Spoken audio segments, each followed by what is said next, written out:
अस्सलाम वालेकुम क्लास, मेरा नाम है खुशी अब्बासी। आज हम डिस्कस करेंगे 9th क्लास की बायोलॉजी में चैप्टर 4। चैप्टर का नाम है सेल्स एंड टिश्यूज। उसका लेक्चर है 19। आज के लेक्चर में हम डिस्कस करेंगे सेल का साइज, उसका शेप और उसका रिलेशनशिप सरफेस एरिया वॉल्यूम के साथ, इनका रेशो क्या बैठेगा। ठीक, जैसा कि हम सबको पता है कि जो सेल है वो माइक्रोस्कोपिक है, माइक्रोस्कोप के थ्रू नज़र आता है और उसका जो साइज है वो तमाम छोटा भी होता है। ठीक, अब सबसे जो स्मॉलेस्ट सेल है, स्मॉलेस्ट सेल वो होता है बैक्टीरिया का, जिसको हम माइक्रोप्लाज्मा भी बोलते हैं। ठीक, जिसका डायामीटर जो होता है वो तकरीबन 0.1 माइक्रोमीटर और 1.0 माइक्रोमीटर के दरमियान होता है। और जो अब बल्कि सेल्स होते हैं, बर्ड के जो सेल्स होते हैं, जो उनके एग्स होते हैं, वो बल्कि सेल्स होते हैं, बिकॉज उनके जो सेल्स को ग्रोथ करना होता है, चिक को जो ग्रोथ करनी होती है वो कुछ मदर से कोई इंटरकनेक्टेड नहीं होता।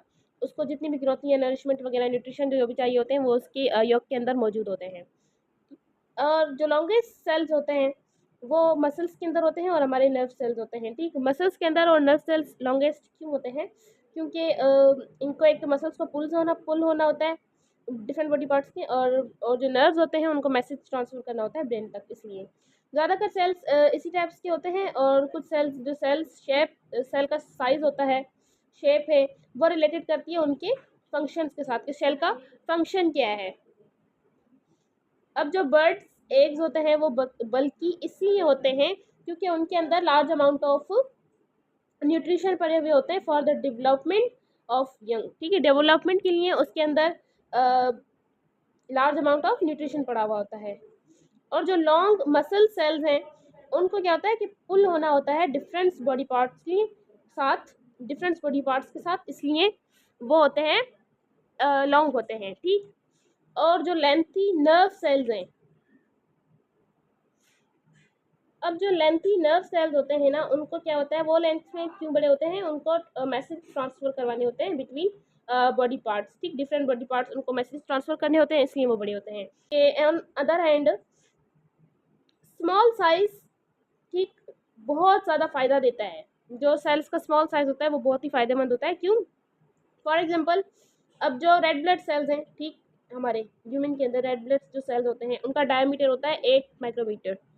उनका डायमीटर तकरीबन कितना है? 8 माइक्रोमीटर्स। अब ये फ़ायदेमंद कैसे है? क्योंकि हमारी बॉडी के अंदर जो कैपिलरीज होती हैं, कुछ छोटी छोटी कैपिलरीज होती हैं। ठीक, एक आर्टरी होती है, एक वेन होती है। ठीक, वेन और आर्टरी के अंदर तो इजीली जो रेड ब्लड सेल्स हैं वो ट्रांसफ़र हो जाएंगे, बट अगर इनका जो स्मॉल साइज़ है ना, वो कैपिलरीज के अंदर इनको गुजारने के लिए काफ़ी हेल्पफुल होता है, क्योंकि कैपिलरीज हमारी बहुत ही पतली होती हैं, छोटी होती हैं। ठीक, therefore they can move through blood vessels, मतलब जो छोटी ब्लड वेजल्स होती हैं उनके अंदर ये आराम से मूव कर सकता है, जैसे फॉर एग्जांपल कैपिलरीज जो कि बहुत ही छोटी होती हैं। अब जो most cells are small in size, ठीक है, ज़्यादातर जो हमारे सेल्स के साइज होता है वो स्मॉल ही होता है। ठीक, अब इनके रिलेशन में, in relation of their volume, अब इनके वॉल्यूम के अगर हम रिलेशन देखें तो जो लार्ज सेल्स हैं, ठीक, उनके पास क्या है, सरफेस एरिया जो उनका है वो as compare to small cells वो कम होता है।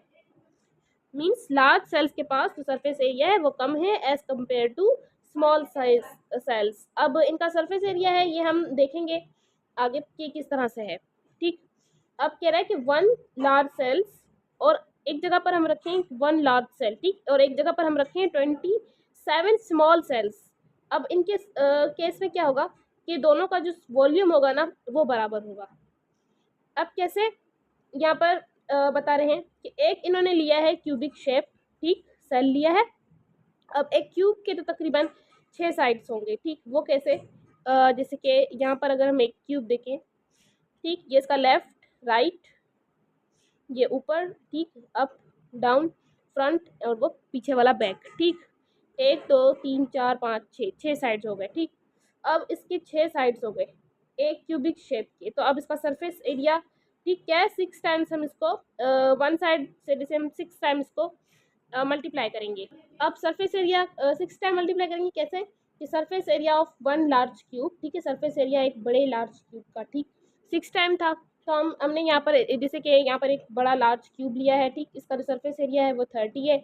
ठीक, अब हम क्या करेंगे कि एक हमने लिया है 1 लार्ज क्यूब का जो सरफेस एरिया है वो है 30, तो हम क्या करेंगे, उस 30 को 6 से मल्टीप्लाई कर लेंगे तब क्या आएगा, 30 को जब हम 6 से मल्टीप्लाई करेंगे तो इसका जो सरफेस एरिया आएगा एक 1 लार्ज क्यूब का वो आएगा 5400 माइक्रोमीटर क्यूब।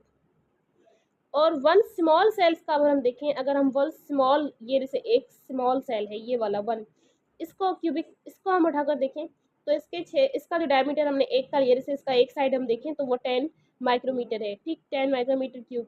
तो अगर हम इसको एक को उठाकर फॉर एग्जांपल 6 के साथ मल्टीप्लाई करें 10, तो उसका क्या आएगा 600 माइक्रोमीटर क्यूब, ठीक। अब उसी एक का अगर आया है 600 माइक्रोमीटर क्यूब, तो अगर हम 27 का उठाकर तो मल्टीप्लाई करें तो क्या करेंगे, हम 27 सेल्स उठाएंगे और उस एक का अगर 600 आया है, 600 आया है, तो हम इसको 600 माइक्रोमीटर क्यूब को 27 के साथ मल्टीप्लाई करेंगे, फिर हमारा आंसर क्या आएगा 16,200 माइक्रोमीटर क्यूब। इससे इट्स मीन जो एक सेल है क्यूबिक, सरफेस एरिया उसका लॉन्ग, मतलब लॉन्ग जो लार्ज सेल था ना उसका सरफेस एरिया कितना आया 5400 माइक्रोमीटर क्यूब, ठीक। और जो टोटल सरफेस एरिया में जो 27 सेल्स थे स्मॉल सेल्स क्यूब, उनका जो सरफेस एरिया है वो कितना आया है 16,200 माइक्रोमीटर क्यूब, ठीक। मतलब एज कम्पेयर टू दिस कि लार्ज जो सेल था उसका सरफेस एरिया कम है as compare to 27 small cube का।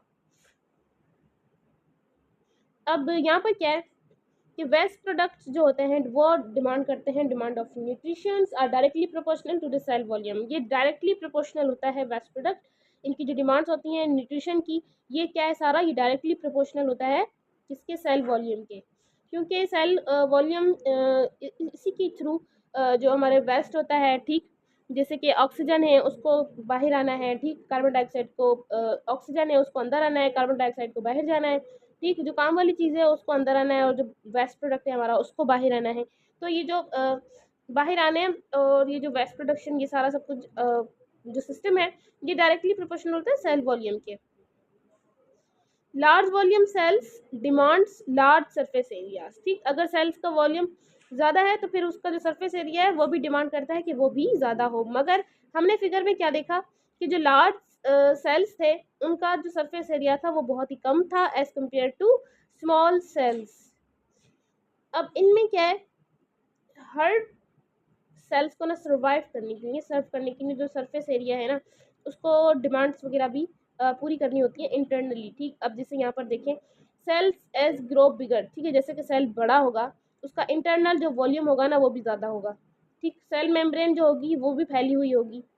अब क्या है कि जो वॉल्यूम इंक्रीज होगा ज़्यादा जल्दी as compare to surface area, मतलब इसका वॉल्यूम तो ज़्यादा बड़ा होगा लेकिन इसका सरफेस एरिया कम होगा। इस वजह से कि जो सेल है बड़ा सेल होगा तो उसकी जितनी भी डिमांड्स वगैरह होंगी ना, सरफेस एरिया कम होने की वजह से उसकी डिमांड्स वगैरह पूरी नहीं की जाती, और इसलिए as compare to small cells में उनका सरफेस एरिया ज़्यादा होता है जिसकी वजह से उनकी जितनी भी डिमांड्स होती हैं वो पूरी कर दी जाती हैं, ठीक। लास्ट में इसका लास्ट में प्रूफ यही है, कंक्लूड यही है, नतीजा इसका यही है कि जो मेम्ब्रेन्स होती हैं स्मॉल सेल्स की वो सर्व करती हैं अपने वॉल्यूम ज़्यादातर आसानी से, मतलब स्मॉल सेल्स होंगी उनका वॉल्यूम, उनका सरफेस एरिया जो होगा वो उनकी डिमांड्स आसानी से पूरी कर देता है as compare to large cells, क्योंकि उनका मेम्ब्रेन ज़्यादा होती है, ठीक, उनका वॉल्यूम ज़्यादा होता है, उनका सरफेस एरिया कम होता है जिसकी वजह से वो डिमांड्स वगैरह पूरी नहीं कर पाते हैं as compare to small sales.